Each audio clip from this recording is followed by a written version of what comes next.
Ömer Şah bağıyla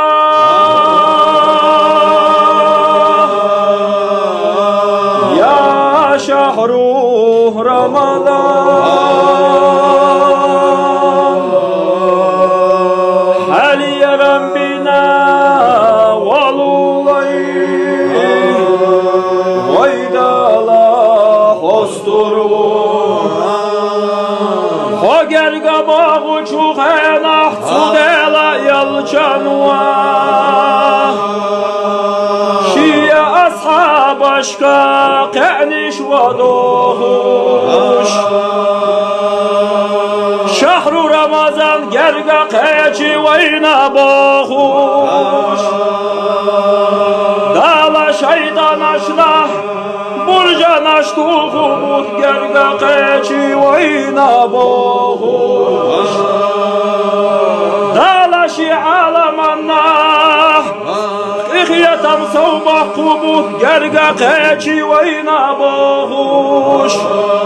dela yalçan ve ashab aşka belgina mutbarham hal yaram ba iman siqiyatam loyla vaydala o gerga bağı çuğenah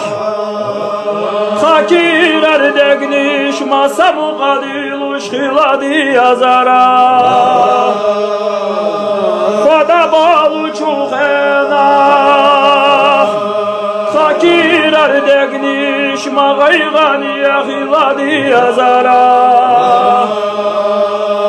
Deleşiye yalçanna gili çu ummatanna Soğatana belirham Mali yaram babi yazarha Mahurmatta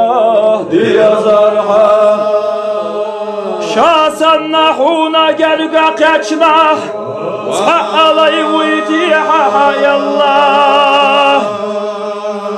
Musa peygamber vaydeliye qayqici Hayşiye kalimi Musa Huna duylatsa huş ve işin yani yok ya Husta itti ezir ferdu ve duhuna Tehade yağul yalçu zamangah Muhammed zeyavuş velu peygamber ve iturma uşama Tunğiri cumatanna Şahru Ramazan tebillurma bu şama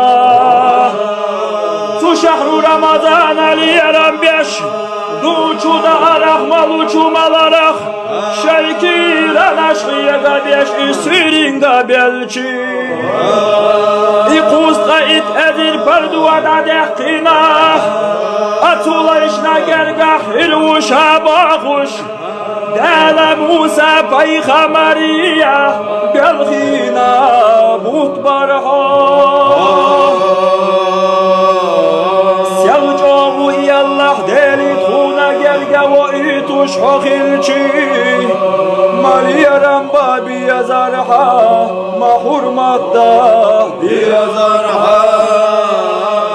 Hilida maduku yal huruqa huna çuah nitbalçu vayde